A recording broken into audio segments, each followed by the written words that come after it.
Ladies and gentlemen, welcome to the Slimy Show. I'm not going to keep telling you all to hit the like and subscribe button and to hit the bell notification so you get notified whenever I go live. I'm not going to keep telling you that every video that I make. You guys should understand that by now.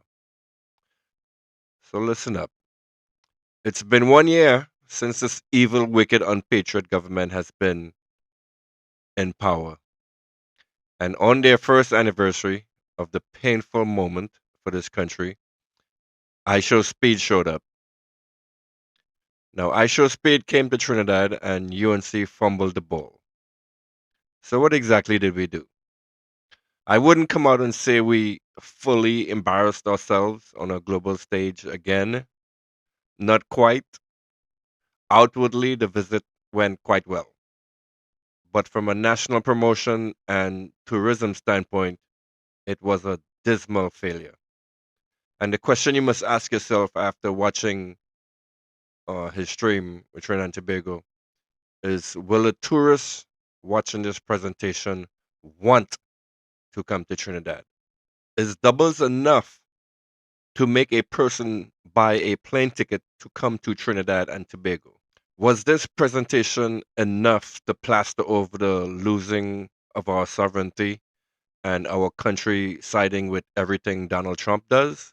Does this paint over that nasty smear, that nasty smell, that nasty feeling that you get when Trinidad and Tobago is mentioned now? IShowSpeed has millions of viewers watching his every move. Millions. This was Trinidad and Tobago's golden ticket. After all the negative press the country has been getting lately, this was a chance to flip the script.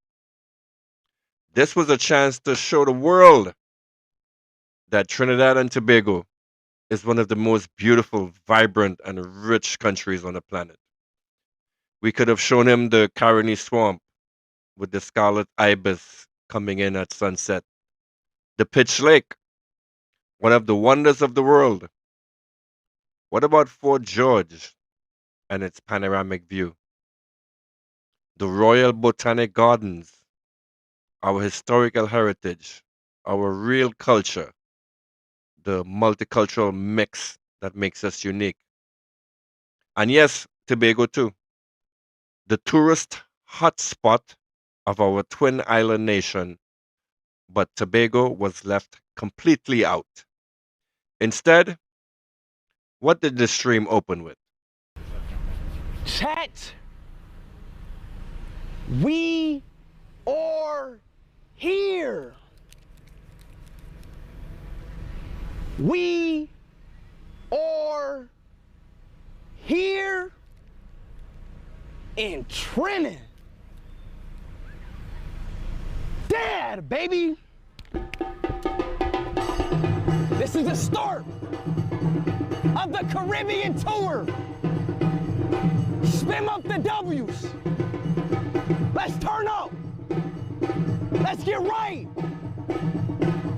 Everybody in the chat, hit that like and sub button, y'all. We about to turn up, chat. This is the start of the goddamn tour, y'all. We got 14 countries to go to. Let's have fun in the islands. Let's have fun in the Caribbeans. Everybody, let's turn up. We gotta turn up. We start off in Trinidad, baby. Tassa drums beating non-stop. This presentation was way too heavily focused on the Indian side of our culture. It was cool for a cultural segment, but is that what drives tourists to Trinidad? Do people flock around the world to experience Indian culture? No. And then the heavy focus on Carnival. Carnival is a one-time event a year. We could have highlighted it, sure, a quick mention, a taste of the vibe, but they hammered it in. That's like all we have. Carnival energy, soca, steel pan, Creole vibes, our beaches, our nature. That is the global pull. Not turning the whole showcase into one-sided tassa doubles and endless carnival and wine and talk. He went to KFC when he could have taken him to a place like Venez Manger on the avenue with proper Creole cuisine, authentic Trini flavors, and a real Caribbean setting.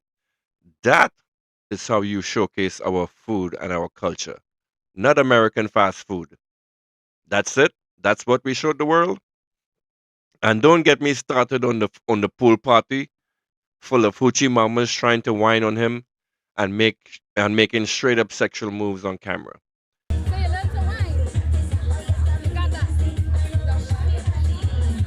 know how to whine. You know how to whine, chat? I'm a whine. Chat, I know how to whine.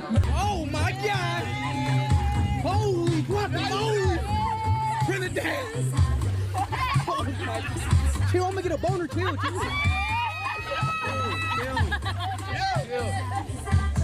IShowSpeed is a 21-year-old child, a literal kid. Most of his audience is children, little boys and girls watching his live.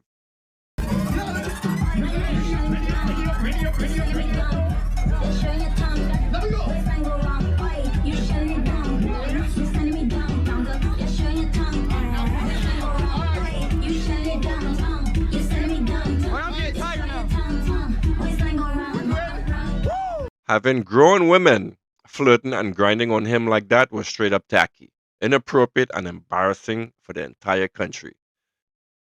This wasn't a true vibe. IShowSpeed genuinely thought he was in India at one point because of this overemphasis on that side of the culture. It's so Indian culture is really so. Chad, apparently in Trinidad, it's a lot of Indian culture here.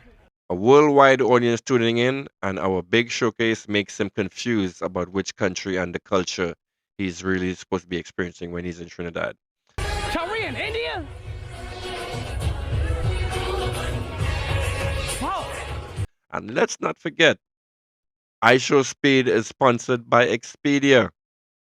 Expedia. This was free global tourism advertising on a silver platter. One properly organized and planned out day could have had families booking flights to Trinidad and Tobago right now. Instead, we wasted it. Grenada didn't fumble this bag. Same limited time, same streamer, but they showcased underwater sculptures, real culture, and energy. They represented. But us? We turned this into another episode of how the UNC embarrasses Trinidad. This is like I was gonna label this video the coolification of Trinidad and Tobago. Actually, I will do that. The title of this video is the coolification of Trinidad and Tobago. The Prime Minister herself, and let me address this. The Prime Minister herself has no problem jumping into a helicopter to fly from her house to Parliament. That's how important her convenience is. But y'all couldn't arrange one single helicopter ride for IShowSpeed? Trinidad and Tobago, with all its oil wealth, you couldn't perform? Is this performance?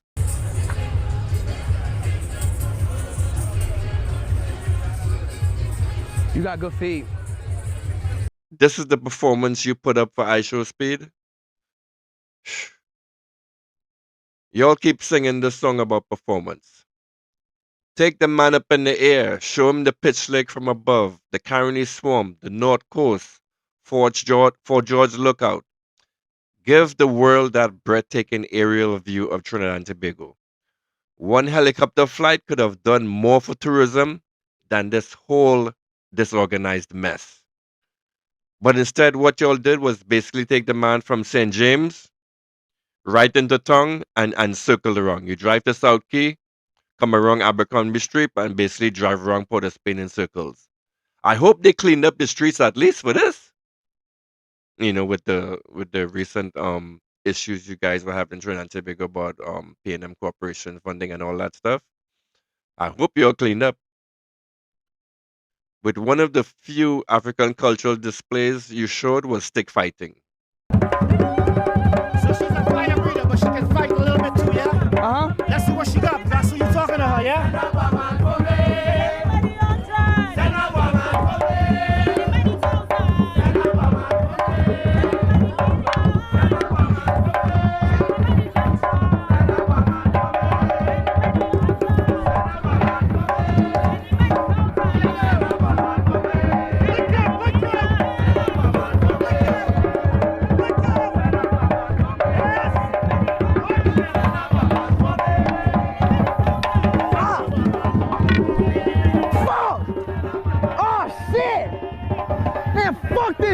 Man, goddamn.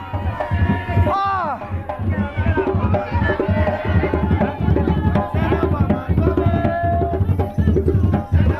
So when someone gets hit, we use the white rum. We use the white rum on your head. Don't cry, don't cry. Tell him don't cry. Tell woman don't cry.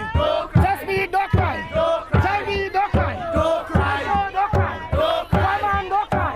Tell him don't cry. You put him into battle with a professional stick fighter. So inevitably, he gets bonked on the head and falls down. Then the singing group in the background starts singing the song, Don't Cry, Don't Cry, Don't Cry. I get it. It's the art of battle, and that song is supposed to make losers feel better. But guys, was this really the right move? Yeah, in this case, embarrassing the streamer. The UNC fucks up everything they touch. Everything. And who do we have to blame for this national fumble? Minister of Culture and Community Development, Michelle Benjamin. Your ministry had one job: showcase Trinidad and Tobago's culture to the world. And where were you? Sean Sobers, Minister of Foreign and CARICOM Affairs. This was soft diplomacy. This was free promotion. This was putting our best foot forward in the region and beyond. And let's throw Farley Augustine into this mix, the Chief Secretary of Tobago. Tobago was completely left out. The tourism hotspot for our twin island nation. You dropped the ball on our island, on your island's one chance to shine on a worldwide audience. And you was the same one who was talking about you want to make Tobago independent and you want to grow the tourism industry. Well, this was your one chance to shine, Farley Augustine, and you dropped the ball. Does Trinidad and Tobago even have the inter-island ferry fixed? That could have been that ride over there on a ferry or a helicopter or a plane or anything over Tobago could have been an excellent showcase for us. What is going on with that Cabo Star situation? It's gone, right? I have to follow up on that with the inter-island ferry. But you mean to tell me in the whole of Trinidad and Tobago, with all of our landmarks, all of our talented people, all of our potential, and this was the best we could organize? I am shocked. I am horrified. I am embarrassed once again to be a Trini. This wasn't just a missed opportunity. This was a national L. Let me get some L's in the comments if you agree.